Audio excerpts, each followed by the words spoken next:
I wanted to welcome all of you to our very first Government Advocacy Forum for 2019, and we're excited to welcome Senator Joan Lovely for our first forum as a follow-up to our legislative breakfast, which happened this last January.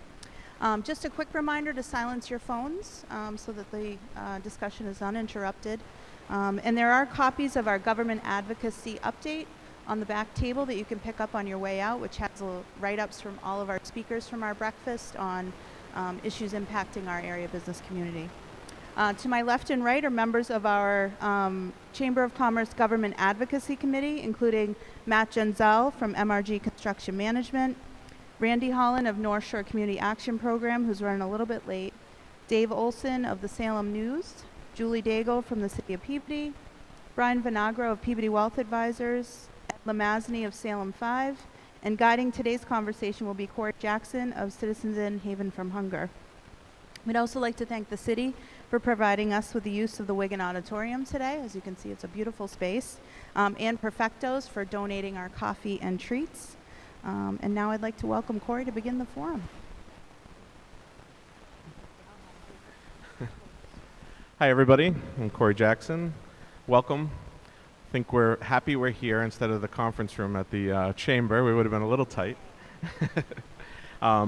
So we hope this will be a nice little educational forum today. I'm going to ask some questions of the senator, and hopefully she can stick around if you have anything further at the end. We also encourage anyone that has questions to submit them to the Government Affairs Committee, even if it's for a future speaker or idea you have, something you want to learn about. So we're just going to start. This is your fourth term in the Senate now, and what roles will you be taking on this term? Well, first, thank you for inviting me to kick off this session's Government Affairs Committee Forum. I'm very pleased to be here in this setting. Usually we are in a conference room, packed in, so this is nice, and it's actually available to more of an audience. So welcome, everyone. So as Corey said, I've just started my fourth term in the Senate. I will tell you quickly, last term I wore a number of hats: Assistant Majority Whip, Assistant Vice Chair of Ways and Means, then Vice Chair of Ways and Means. Then I attained Chair of Children, Families, and Persons with Disabilities. I was Vice Chair of that committee, and Vice Chair went on to sit on the Cannabis Commission, so I assumed that role as well. And so under those roles, I was actually a part of Senate leadership. So I was very grateful to have that experience. And now going into a new term, I wear a few different hats. This term, I've been named as an Assistant Majority Leader, also Chair of the Joint Committee on Rules, Senate and Joint Committee on Rules. New position for me is Vice Chair of Education. I have not sat on the Education Committee yet. I'm very excited about that opportunity. Also Vice Chair of the Senate Committee on Personnel Administration, and I remain a member of the Committee on Ways and Means. I'm also going to be a member of the Senate Committee on Steering and Policy and the Joint Committee on Public Safety and Homeland Security. So as you can see in the Senate, we wear many hats. I'm very excited to be named as one of three as an Assistant Majority Leader. Senate President Spilka has put some responsibility and faith in me to continue to be at the leadership table as she makes decisions and includes the senators at that table to help her with those decisions. So I'm very, very honored to be able to continue to be part of her team. On the budget side, again, member of the Ways and Means Committee, we're actually starting our budget hearings today. We were supposed to start them yesterday, and it got snowed out.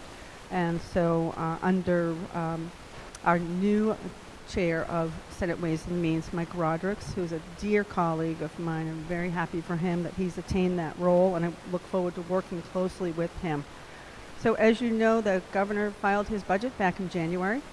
And the process is that the House takes up the budget first, being a money bill. All money bills originate in the House. So the House has the budget now, the governor's budget. And the Senate will then take up the budget, and we will put forth our budget priorities in May. The House will do theirs in April. But as I said, the budget hearings begin today. And essentially what that is about 8 or 10 budget hearings that will occur across the state. Today's will be at the State House, but then we will take that on the road, and we will be in Springfield, Worcester, down on the South Coast, up this way, I believe in, I'm not sure, there's Needham, not exactly on the North Shore this term, but I will be at most, if not all, of those meetings, and we will meet with all the state agencies and anyone who's involved in the budget process as they put forward their budget priorities. I actually am still developing what my specific budget priorities are for the district, so I will be having a meeting with Senator Chair Rodericks in either this month or next month. It's in my calendar. I believe it's at the end of this month to talk about budget priorities particularly for the district. And so as vice chair last year, back in December, I chaired the consensus revenue hearing. Now that's kind of a precursor to before the budget comes out, before the governor issues his budget. And what it tells us is what is the economic forecast for the Commonwealth. We are advised by both budget analysts and economists, and I will tell you they expressed words of caution. They wanted to make sure to tell us that they see a recession coming as early as 2020. Hard to believe given kind of the robust times that we've been in, especially I hear a lot from the business communities, as much as we've had some difficulties with health insurance costs, and I'll get into that in a little bit, and other business costs and regulations in the Commonwealth. I'm still hearing that people are doing pretty well. Businesses are growing. They'd like to grow more, need a more educated and trained workforce. We'll talk about that as well.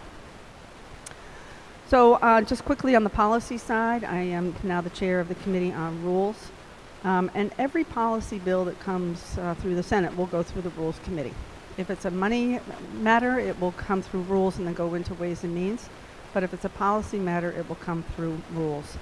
So we have the opportunity to advance bills, to hold bills if we need to rewrite bills if they need to be rewritten. And I'm looking forward to this new position to really strengthen policy, again, working through and with the Senate President and the entire Senate. And again, Vice Chair of Education, we are absolutely taking on education reform this session.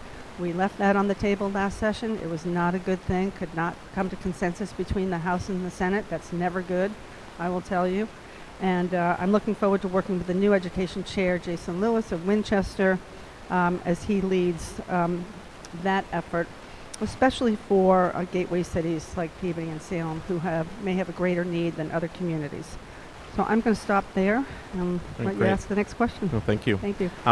So thanks for going into the whole budget process. It's a very complicated thing that we're going to all want to have a voice in. So we'll get to some of the specific things in the governor's budget in a bit. But before we do that, just on your legislative side and your priorities specifically related to the small business community. So I filed a few bills this session. One particularly that I was approached to file. So it's called an act relative to encouraging the growth of small business, and it actually has to do with independent contractors. So independent contractor law in Massachusetts is unique.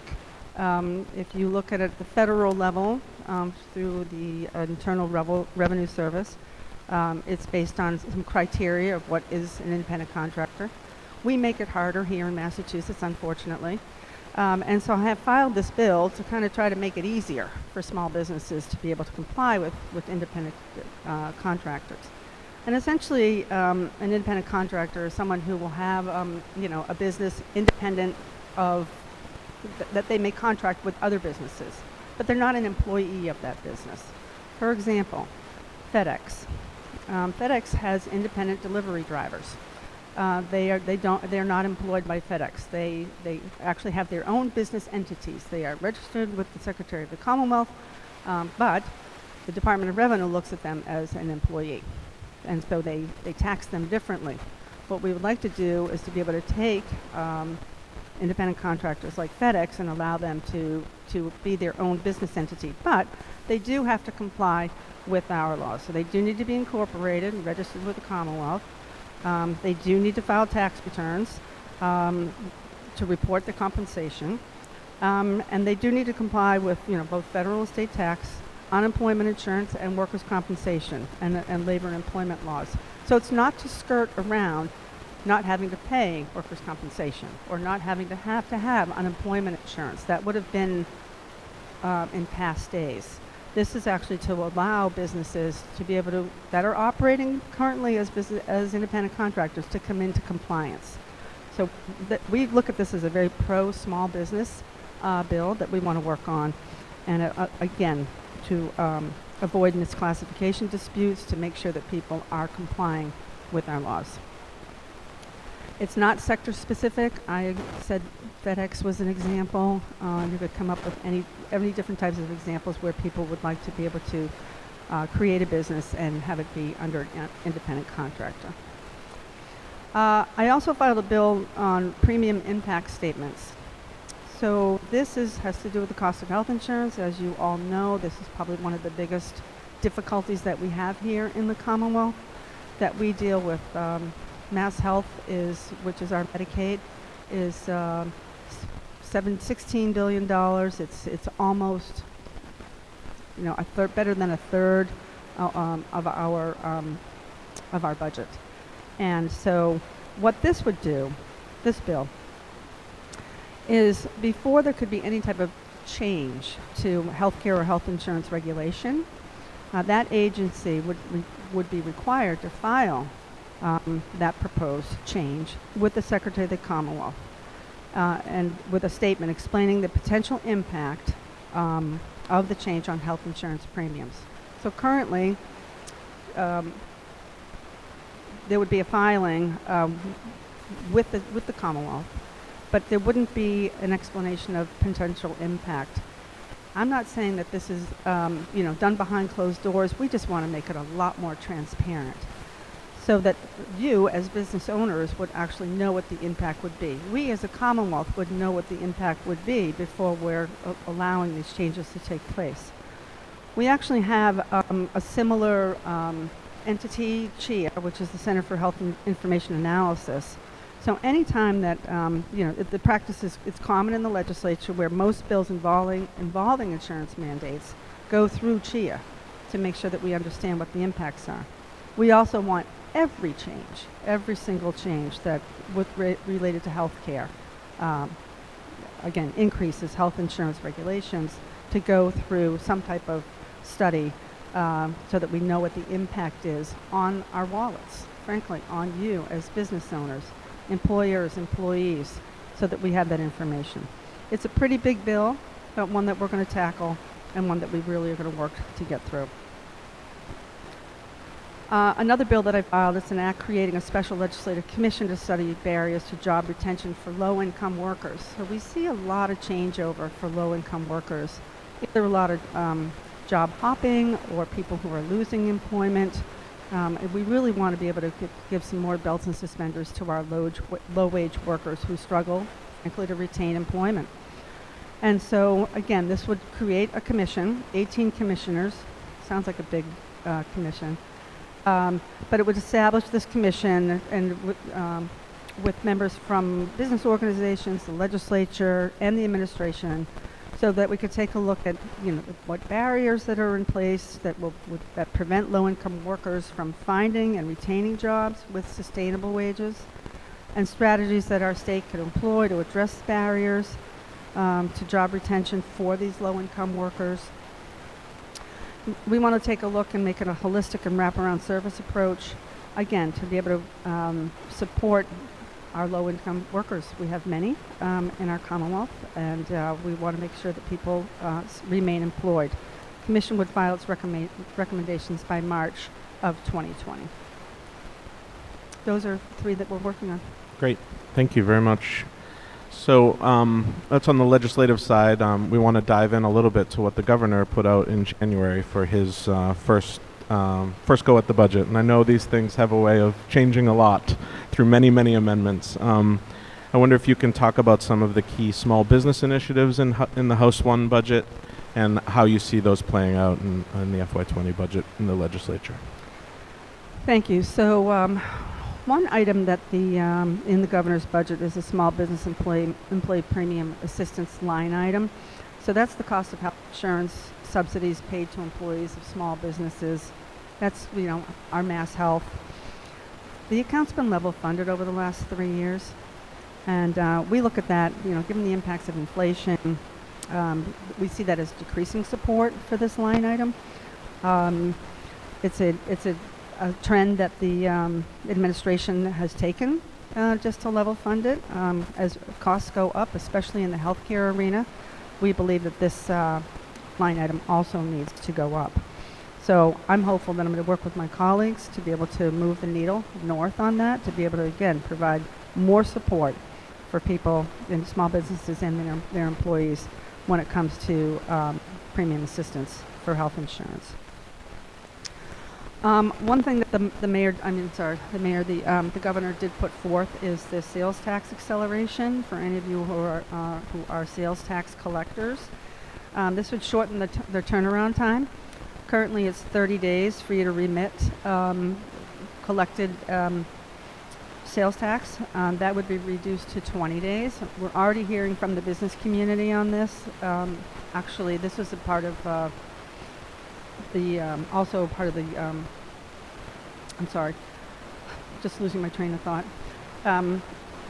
The governor had proposed a real-time sales tax remittance, which would mean that when it's collected, it's remitted.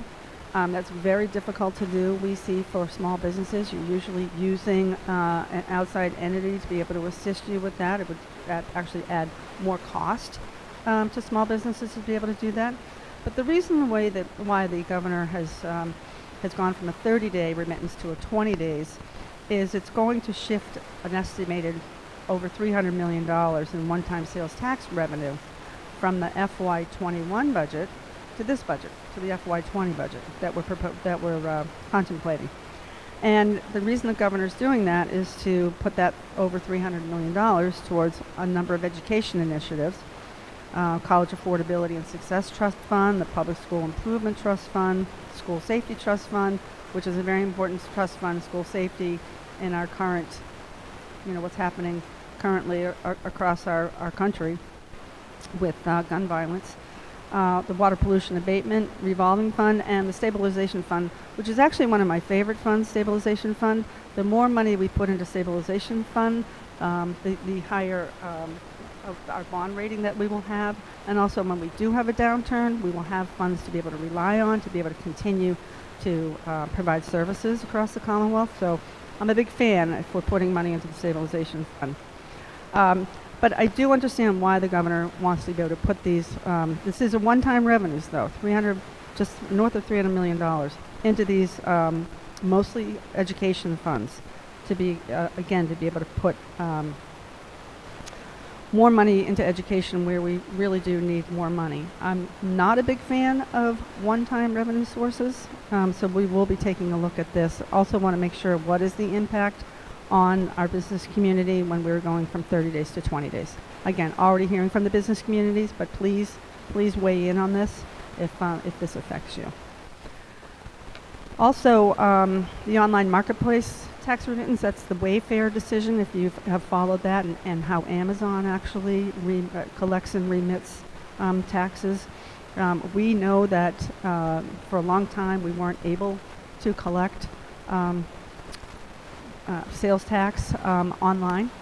We can now, but we also want to make sure that how are we collecting that and making sure that we're capturing every business that is selling online, that they are collecting a tax and it is being remitted to the Commonwealth.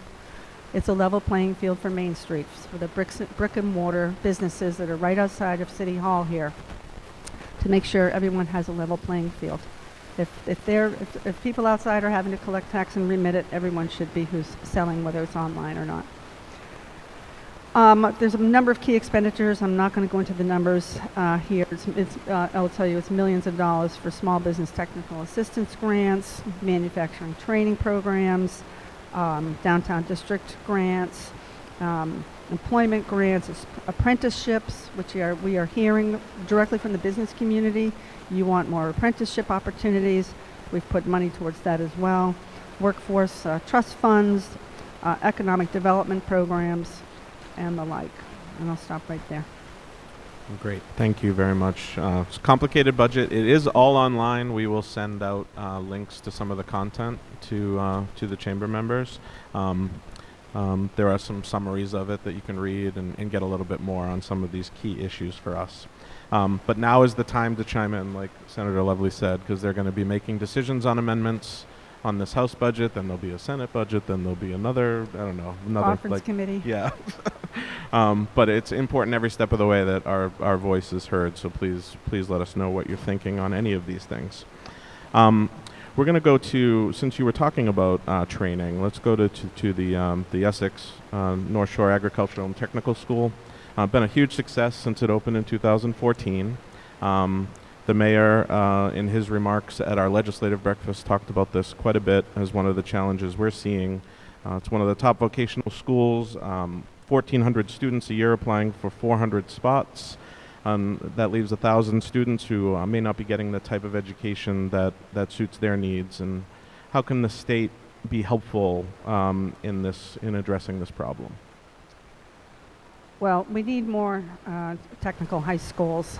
I will tell you that, when I was in high school back in the dark ages, we had our trade school, so I went to Beverly High School. And the trade school was for students that weren't going to take a college track, frankly. They wanted to take a trade track. Now fast forward to today, we have this gorgeous state-of-the-art school right over in Danvers, Middleton. And it's so competitive to get into. And we also have MCAS. So you actually have to be really a top, a top student, academics, to be able to get into this school. So we're actually leaving a lot of students behind who don't want to take a college track or aren't strong academically. And I find that unfortunate. So how do we approach this? And how do we educate students that academically can't get into the school? And so what we're taking a look at is how do we provide opportunities for students to, in their local and area high schools, to be able to also get this type of training. And it's not that simple, but it could be. And there's a bill filed by Senator Lessett of Longmeadow. He's asking for a study, but it's to how do we make these schools accessible to students, so that they're actually able to get over to these other to Essex Tech, to be able to take programming, even though you may be at Peabody High School. How are you going to be able to get over to Essex Tech to take electrician courses, or maybe auto body, or maybe vet tech? Maybe you're not housed under that school roof, but how are we going to be able to make the programming that's available in those schools available to these students? I think it's a really novel idea. I actually think also that for training for adults who are looking to change careers, again, there's a hairdressing school there. What other types of opportunities and vocations are available to our community at large?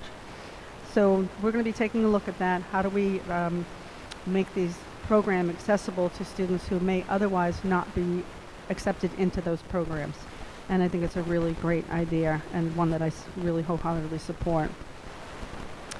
There's also another bill filed by Representative Broder and Senator Lewis, again, to support access to these career technical schools. So that's one way that we can take a look at it. I also want to, take a look at, do we have to have academics as a part of the screening process to be able to get in? Do you have to be a top academic student to get into a school that's offering, good technical programs? I think that's something we have to take a look at as well. I think we've closed the door on students unintentionally. It's not intentional. It's the way our testing system works. But as Vice Chair of Education, I think we need to take a look at how do we make it accessible to all students. You just mentioned there is pockets of money for training adults in the trades throughout the budget. I think some of that was in those first-time expenses. Is that right? Yeah. Those one-time expenses? Yeah. Some of that was in that, but also, as I had mentioned, that we're pretty robust with providing grant opportunities, whether it's local grants for, for the business community or for education. Getting into the education area, again, as I had said earlier in my opening remarks, we left that on the table last session. I thought that was a pretty big black eye for the Commonwealth, frankly. And that's something that we absolutely have to take a look at. We are actually number one in the country in terms of our education system, our testing. We're number one when it comes out to testing of our students. But that doesn't exactly equate to exactly where we want to be as well. There's actually a lot of stress that comes with that as well. If you talk to educators, which I talk to a lot, there's a lot of stress with students. There's a lot of anxiety among students. For any of you who are parents here, for any of you who have children who are in public schools or in elementary and high schools, you probably know what I'm talking about. My children actually missed MCAS. It was just behind them. So we didn't experience that as parents and all of this testing, but I'm hearing quite a bit about a lot of anxiety. And so how are we going to address that as well? I know that's kind of I'm going off on a tangent, but I think it's a really, really important piece of the communication going forward. So we're taking up the Foundation Budget Review Commission's recommendations that were made last session, because we didn't get it done again, and it's a part of the big process. It's going to take more revenue. It's going to take more money to be able to put towards our education system. I don't know exactly where that's going to come from. There's a number of initiatives where that will come from, but we'll continue to work on it. Great. I think this will continue to be a topic as we try to build the skills we need for our workforce going forward. We'll take a look at those two bills and see if we can summarize those for you all as well. So moving on to housing, actually, and specifically we'd like to talk about workforce housing. Local businesses need this to help attract and keep good workers. Last week, Governor Baker introduced a bill aimed at helping spur development of more of that housing by lowering the threshold to a simple majority for a local board to exempt housing projects from local zoning restrictions. The governor says his bill will lead to the creation of 135,000 new units of housing by 2025. I believe that's still very shy of what we need. Do you agree with this approach, and what do you feel is the best way to spur development of more workforce housing? So again, this is the second time that the governor is filing this housing bill. He filed it last session as well, and I will tell you it didn't move forward for two reasons. Some people didn't feel it went far enough, and some people felt it went too far. So there was not consensus. Again, left that on the table. This is the number one issue in my office. We get calls every single day about housing insecurity, homelessness. I can't tell you how many calls we get from people, especially single people or single head of household, mother or father, where they are either one paycheck away from homelessness. They have received their notice to quit. They are being evicted from their rental property, or they were just evicted. I'm being evicted today. They're here. The sheriff's here right now. What do I do? So it's extremely difficult. Again, it's the number one issue that we are dealing with in the office. So going forward, we need to we have to do something this session. We are so far behind on building affordable housing. I've got 3 millennials. One owns his own condo. One lives with me, and the other one's in an apartment. She's getting married. She and her fiance want to purchase a house. Everybody's saddled with student debt, including me, my law school loans, and we're doing everything we can to help them. And I think that's what happens. As parents, we jump in as best as that we can, but we've created this generation of frankly, millennials and people who cannot now not afford to buy in to the workforce, into the housing. So we're taking a look at that, and we absolutely have to pass a bill this session. You mentioned about going from a supermajority to a simple majority.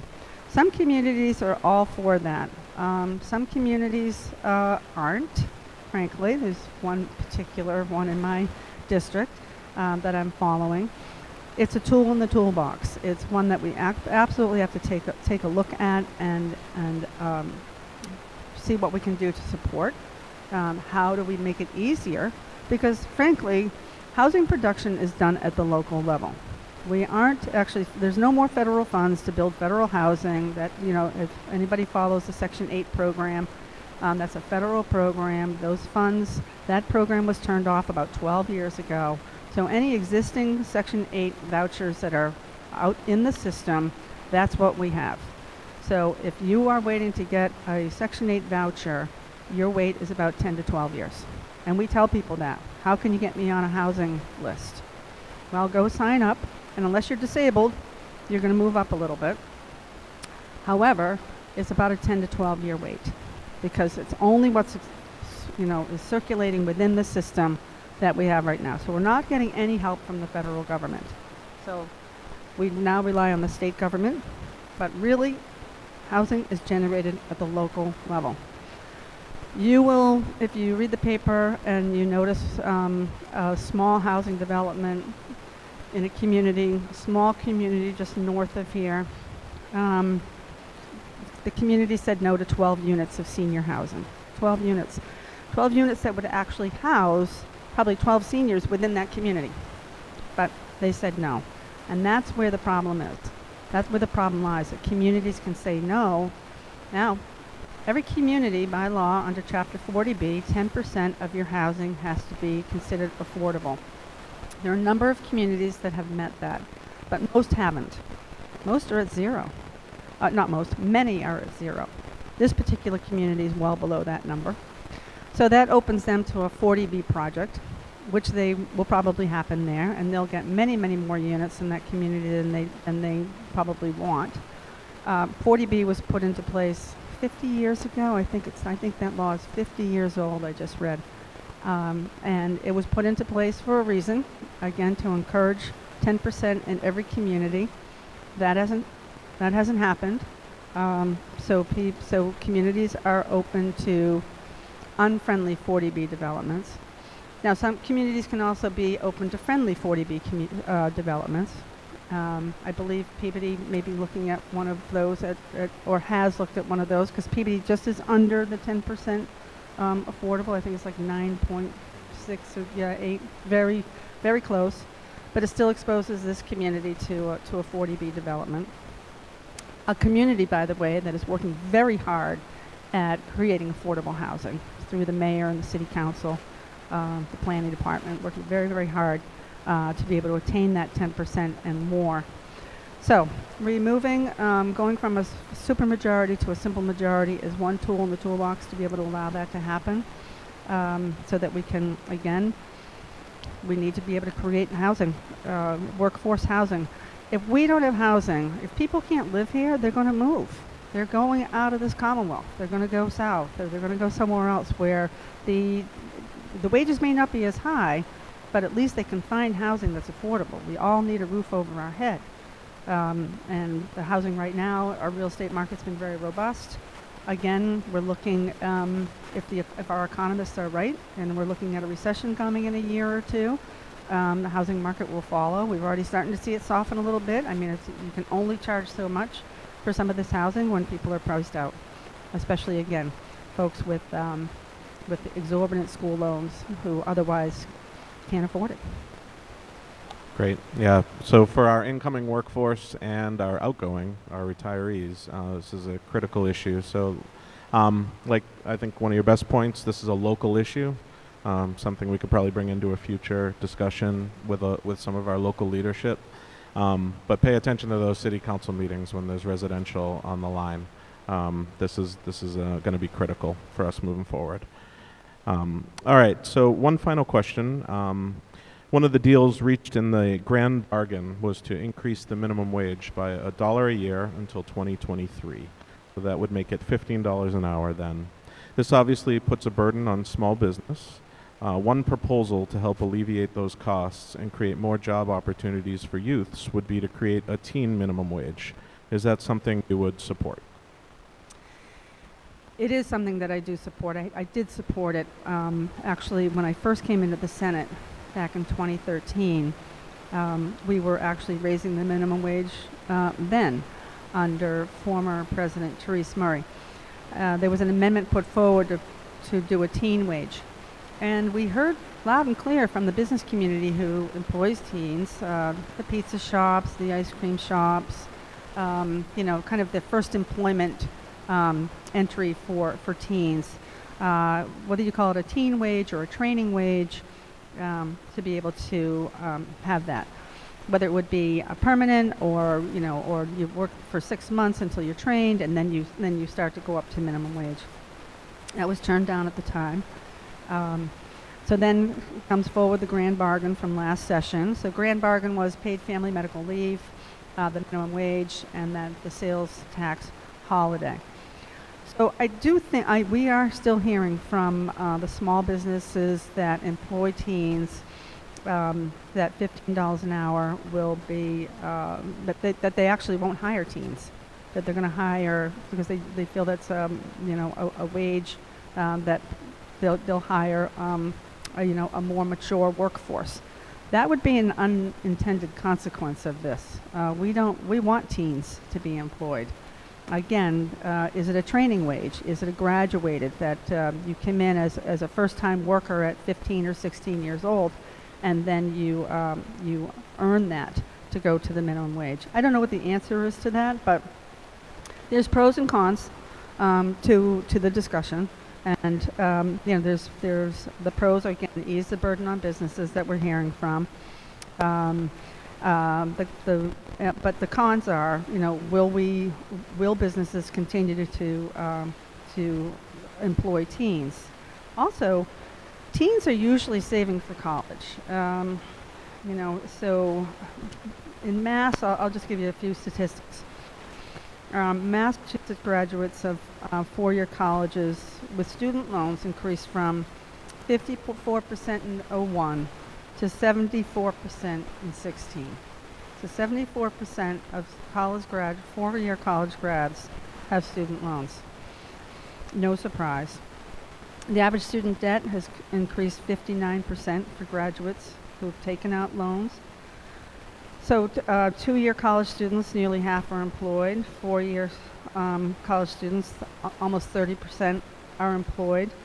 And so again, for the teen wage, for people that are saving for college, you're getting into college.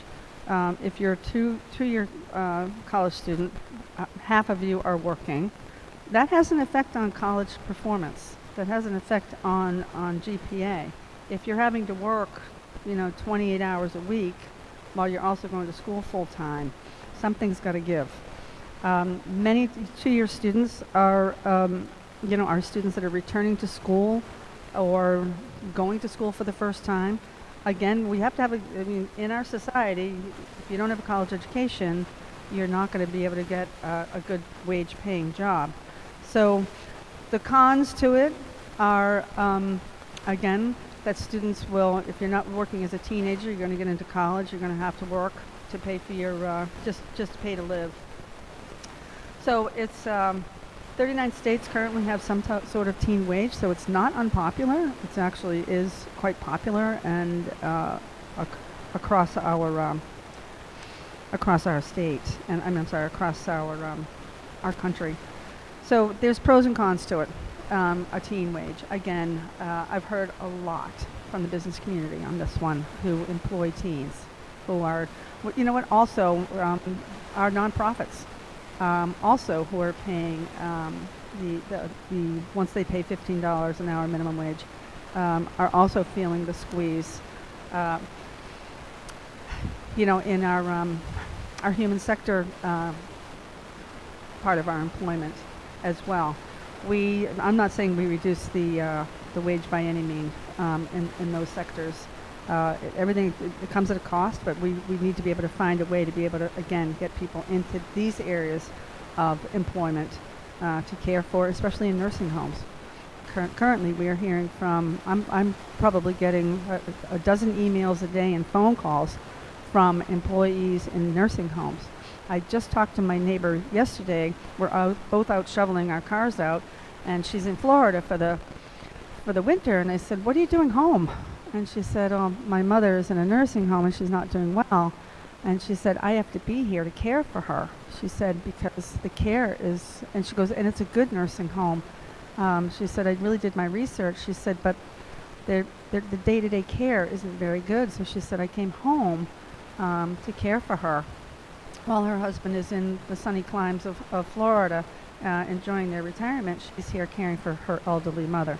And she said, and I said, I'm hearing about that. So not to get off on a tangent, but I think taking another look at a teen wage or a training wage may help decrease the burden on some of these small businesses. So is there anything in the legislature currently that is looking at this, a bill or anything else? There is not. I will tell you, I was approached back in December for one of our supplemental budgets to put forward an amendment to take a look at trying to reduce wages with regard to the ramping up of our minimum wage. I declined to file it because the grand bargain is so new that if we start to file amendments to pull it apart, it won't stop just with that amendment. It will go with many. So I think we need to give it some opportunity to be implemented. But I think this is a part of continuing the teen wages or training wage. I'd like to call it a training wage. Is really a part of the conversation going forward. Okay, great. I'd say if this is an issue affecting your business, this is definitely something we want to hear from you about to help the senator and other legislature members, make their decisions on this. One last thing I just want to include, because I didn't bring it up, was about the EMAC, the Employer Medical Assistance Contribution reporting requirements and actually remittance of that assessment, that increased assessment. EMAC is an assessment that's placed on every employee in the Commonwealth. It's based on employers pay contributions on the first $15,000 of each employee's wages paid during this calendar year. The governor 2 years ago put in an increased assessment, which has had a huge impact on many, many businesses. We've heard this. It's based on the number of employees, and what it has to do with also as well is, so it has to do with providing health insurance to your employees. A certain number, you have to be a certain number of employees to qualify for this, to be pulled into it. And we've heard from the business community. It's actually to help fund our Medicare program. But it was at a rate of, I've got percentages here, but I want to say it was like $70 odd per employee, but some businesses are now paying tens of thousands of dollars. Based on, again, how many employees you have, who is taking your health insurance, who is qualifies and is taking Mass Health. And this is due to sunset at the end of this year. This was only a one-time kind of revenue boost to our Medicaid program. I'm feeling, I have said and continue to say that I will not support it going forward after December of this year. We said yes to this to fill a budget gap. Again, a one-time revenue, but it's on the backs of the business community. I have not seen that the governor is going to want to continue this, but I will be a firm no if that comes forward. Great. I was going to ask if you've heard anybody in the legislature trying to bring this back in? Or? No. Okay. Great. All right. I think that concludes the questions we had. Was there anything else you wanted to share before we conclude? I just want to say thank you for the opportunity to come in. I hear from the Peabody Chamber. I hear from a number of you as individual business owners. It's really important to continue to hear from you. We really can't properly represent you unless we know what your thoughts are on certain things that we're contemplating, or how our regulations or things that's happening in state government impact you on a day-to-day basis, whether it's housing, whether it might be different types of employee contributions. We work very closely with the city. Again, thank you. And it's really terrific to work with a really strong community that really cares about its residents, its business community. And so please don't hesitate to contact us. I hear from many of you. I see many familiar faces that we hear from. Please keep contacting us. Let us know how you feel. A number of ways you can do it: email, call the office. If you like Facebook, we're there, and Twitter. We'll respond anyway, but continue to contact us. We're only as good as the people that we represent, and we want to be able to make sure that we're adequately and representing you in state government. Great, thank you very much. And definitely reach out to your legislatures where you work, but also where you live and vote, so that they know your opinions as well. I want to thank everybody for being here, and thank Senator Lovely for your time today. We know it's critical and important, and love that you're able to spend time with the community here. Thank you. Thank you. Again, thank you to the Chamber. Thank you to the Government Committee for putting forth this forum. I'm glad to kick it off. Look forward to attending many more when some of my House colleagues may be presenting to you about what's happening on the House side as well. Thank you. Great. We hope to do many more of these. Please share your ideas, your questions, all of that with us. Any member of the committee here will stick around for a little while after this. And did you have anything you wanted to conclude with, or are we good? There you go. So as a recap for the legislative breakfast and the forum, we're going to be starting to put out a quarterly email, kind of compiling education pieces, where the chamber stands on all of the things that may affect the business community from the local and state legislator, and that should be coming out at the end of March, so look for that. And we'll have some brief recaps of all of the different things, so if you have people that were not able to attend today, that will be in there. And then PATV is actually recording this, so we will share that recording that you're welcome to share with your staff as well. That's it. Thank you for joining us. Have a great morning.